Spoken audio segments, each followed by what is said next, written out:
Bonjour, Marie-Pierre Charnot pour le blog Se former à la divination. Aujourd'hui, dans cette vidéo, je vais vous parler de 3 lettres qui sont extrêmement importantes dans la vie à appliquer au quotidien, mais encore faut-il les utiliser à bon escient. Quelles sont ces 3 lettres? Eh bien, c'est non, le non. Savez-vous dire non? Je vais vous faire une confidence en ce qui me concerne, c'est quelque chose que je ne savais pas faire du tout. J'arrivais pas à dire non, j'arrivais pas à refuser, alors bien évidemment c'était dû à un manque de confiance en moi, j'avais peur qu'on ne m'aime plus, j'avais peur qu'on ne me parle plus, j'avais peur de vexer, j'avais peur de froisser, enfin j'avais peur, je pourrais vous en faire des pages et des pages. Alors un beau jour je me suis dit c'est plus possible, maintenant il faut que je dise non. Et j'ai dit non dès lors où il y avait quelque chose qui ne me convenait pas, dès lors où je n'étais pas d'accord, dès lors où je n'avais pas envie d'adhérer à une opinion, une idée, ou tout simplement de rendre un service que l'on me demandait. Je peux vous assurer que ça a déclenché quelques tsunamis, car eh bien, j'étais très brutale dans mon non, j'avais tellement peur en fait que je balançais ce nom, voilà, comme un paquet de sottises.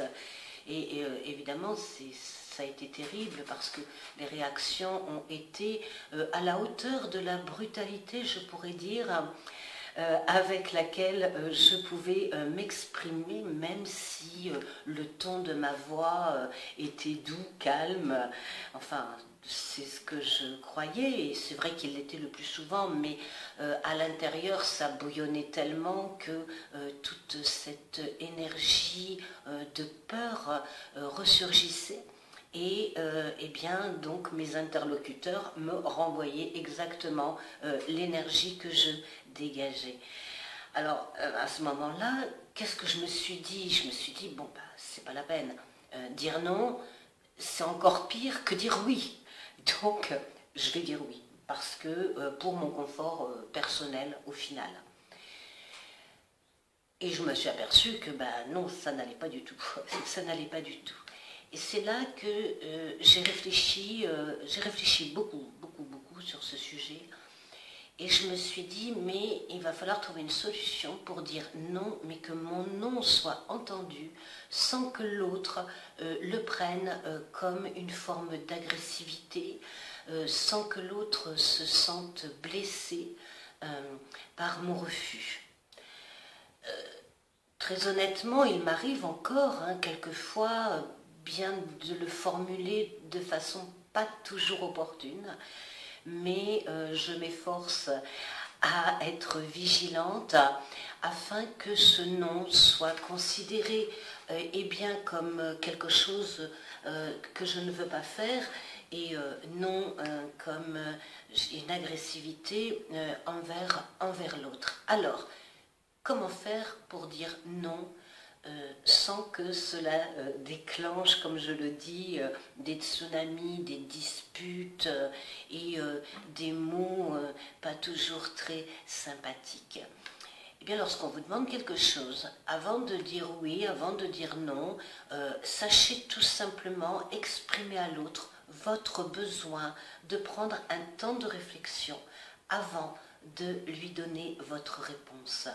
Même si dans votre fort intérieur, vous savez pertinemment que vous direz non, ce temps que vous lui demandez, eh bien, sera le temps que vous allez vous accorder pour être en accord avec vous-même.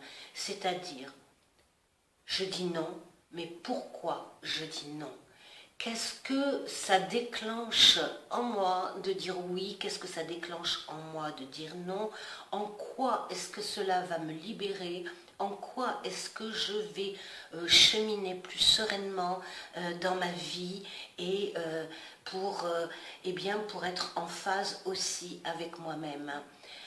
Alors, si vous avez, comme moi j'ai eu, des difficultés à dire non, je vous invite à la fin de cette vidéo de prendre un document, soit vous l'écrivez à la main, soit vous l'écrivez sur votre ordinateur, et de réfléchir, de poser pourquoi vous voulez dire non, qu'est-ce que ça va vous apporter de dire non et comment vous pouvez dire non en vous respectant vous et en respectant l'autre. Marie-Pierre Charnot pour le blog Se former à la divination. Je vous dis à très vite.